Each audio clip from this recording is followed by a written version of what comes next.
What up, guys? I'm Andy, And I'm Omar. and we're the Agave guys, and today we're gonna tell you if Jaja or Jaja is worth it. Or not. So, just a little fun fact about Jaja.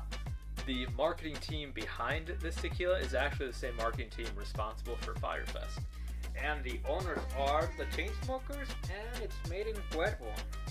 Let's get into the review part.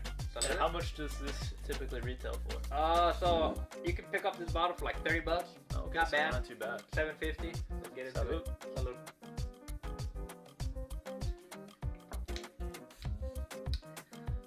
Yes, that's pretty bad though. It tastes super artificial.